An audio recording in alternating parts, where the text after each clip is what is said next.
Hi and welcome. We continue on in this subject of written communication, and we have spoken about how this is very important. And looking back at the previous class, we spoke at length about some of the rules that are important, that are universal anytime you're considering yourself to write to a company, either requesting for a job or to go to pitch, that you must always ensure that you are writing properly. There is no question about that. It builds a lot to the confidence that people may have about your work. It builds a lot to the confidence about your impression, and it can create room for how they will pick or proceed with you. So you don't want to really gamble about how your impression is made when it comes to matters writing. Today we just dive in straight on to business letters, and I want to share some slides on this. Business letters, which are very formal and a lot of ways of communication. Most of the times, anytime you are applying for a job, you'll be requested sometimes to drop in a letter. Or sometimes people will ask that your CV should be accompanied by a letter. So how do you ensure that anytime you're using this, you're doing it in the proper way? Let's look at some of the things that are very important when it comes to writing a letter. Now, number one, writing letters as opposed to using electronic communication is still a way that is used up to date, and also shows that you consider the communication to be important because you have taken time and trouble to compose that letter. So anytime you're putting down a letter, just know that it's already an impression that you took some time to ensure that you're communicating well. So there's no reason about this, especially when it comes to applications that you need to do. So you need to have the knowledge and principles of what I call principles of letter writing, which are very essential for successful communication in business. You cannot gamble with writing a good letter. And I know you have studied this before in your previous classes, wherever you are. You have completely learned about some of the bodies and principles that are important anytime you consider to writing a letter that is formal. Someone asked, so what's the difference between an application letter and a cover letter? I must say this, the principles between the two are the same.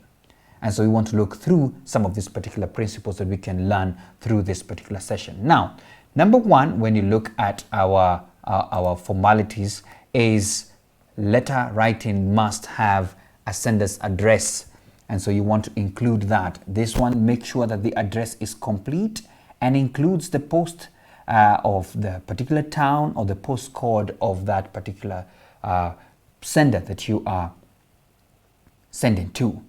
When you're writing as a private individual, you should put only the address at the top of the letter and not your name. The name is only added by people who are in business as individuals, for example, consultants, artists, writers, and the likes. And this is a very good example that shows an address, a sender's address at the top there. Someone who's put already a name, actually that's the name of the company and where they're located. But if you're writing as an individual, when writing as a private individual, you should only put the address at the top of the letter and not your name. Just put your address up there. I hope that's very clear with that example that you've seen there. The other one is the receiver's name and address. As you can see that here, if you're writing to someone in their capacity, for example, a software engineer, you want to include their position at the top of the letter, and not just at the letter, and even on the envelope. For example, what you can see here, Joseph Sagala, software engineer, Blogs & Co. Very important that you have to indicate this as well. That's the second part of the letter that must be shown as well. Now, what's the third thing that is a principle as well? It's about when you are writing, if the letter is confidential. If a letter, for example, as is sometimes addressed, is particularly confidential, you don't want anyone else to have it, you must indicate that. And most of the times, these are the secretaries who receive them. And the moment they see it's confidential or private and confidential, they will not do that. Rarely do I see this kind of occasions happening, especially when you're applying for jobs. Rarely are they confidential and the likes. But maybe once you get jobs and you need to address company heads and the likes because of some changes that you've seen, this may apply. But rarely does it happen, especially when you're just applying for a job or applying for a pitch. Now, let's move on. Yes, the date and reference, very important that you must always indicate the date of the time that you're putting in, or that date of the correspondence. And references are very important as well. References are used to enable both the reader and the sender to link the subject matter of that letter to previous related correspondence and other documentation. A lot of people just put REF as initials. I have seen that, where you put just the reference to indicate, or link that particular letter to the subject matter of the day. So you'll see someone just put REF, as initials, and which is okay and flows very well for someone to already get the gist of the matter of that letter. What's the other thing that we see? We see salutations, and we talked big time about why this is important. Sometimes when you are addressing anyone in writing, you need to establish a relationship, and the salutation is the only place that you do that. So how do you do that, for example? Just the dear part of it. Dear sir, if at all you don't know the person. Dear madam, because you may sometimes not know the person who has asked for you to apply. But sometimes, if you know the person, you can address them by name. Dear John, or dear Jane. It's okay to use those particular terms sometimes to establish that relationships with the people. So it is important to establish that, and the subject heading as well.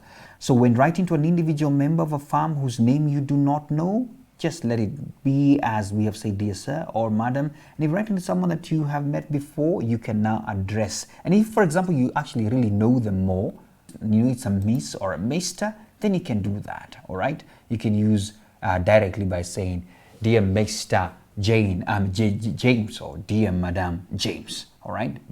The subject heading, this makes as well it clear for you in a few words what the subject matter of the letter is. And sometimes people have argued out, do I use a reference? Do I use a subject matter? I believe the reference and the subject matter sometimes can be used as one. So after you have done the first parts of the letter, you now get to the body of the letter. This is the message that you are now sending.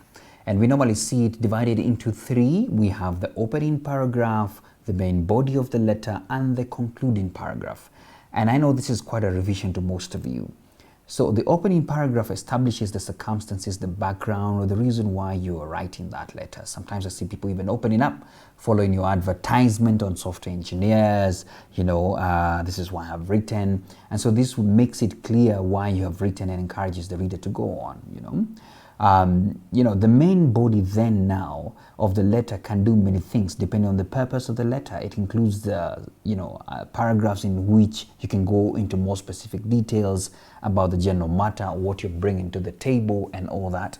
And then you conclude. Then you can draw together the points made in the earlier first parts of the letter and conclude in a very courteous way or in a firm manner according to your purpose. For example, you can say you can give a clear directive to be followed, or ask for information from the reader, or sometimes just firm it up and saying this is what we'll bring in and we are looking forward to having conversations with you.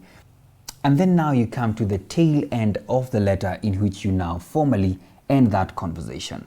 And if, for example, you knew that particular person, if the salutation that you started with at the beginning of the letter was named or was addressed to a person that you knew, then you can end with terms like yours sincerely, because they know you. So what we are saying, if for example you know the person like Mr. James, not only can see us end by saying yours sincerely, but if it was just a dear madam, dear sir, people you don't know, that's where yours faithfully comes in. You're just trying to extend the fact that you are faithful to what you have written. All right. By that, then you end with your signatures, and and you can enclose anything else that is needed by saying, what encloses my CV, or encloses some of the documents they asked for, and that marks the end of that letter. But I wanted to show a sample here for us to be able to see so that what we're talking about as a sample letter. Look at that letter, and I hope it's clear on your end.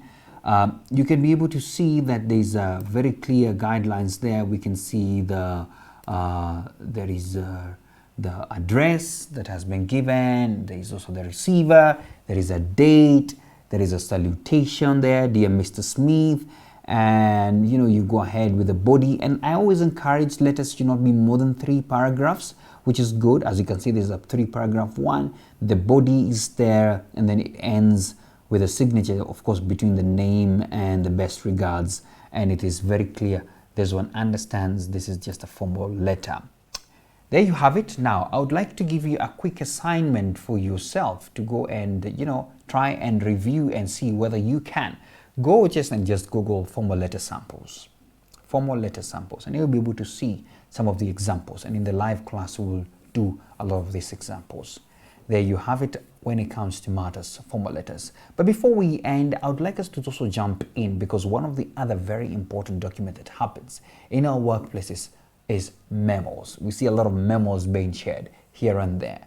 What do they mean? How are they composed? And how do we see them coming along? So in my slides, I want to share right now on what a memo is. Memos, or otherwise known as memoranda, all right, are effective ways of conveying a single idea or group of ideas quickly within an organization, So the advantage is that they provide a brief written record of communication. They're quite brief, straight to the point. And that's why it has those 4 features: to and fro headings, date, reference, and subject heading. And I'll be sharing an example for you to observe and see. So check on your screens right now. You'll be able to see an example of a memo. There you have it. You see, we have a date. We have a to all employees, from who, and then the subject matter, and then straight to the point. There you have it, and then it's signed out immediately after. So there you have it. That's the difference that you can see of how we do that. In the next conversations, we shall be talking about CV writing and how this is very important for you and, preparing it out. And we have different types of CVs. We have the hard copies and, of course, your soft copy one. Make a guess which the soft copy is. That's your LinkedIn profiles. All right, there you have it. I end it there on the written forms of letters and memos.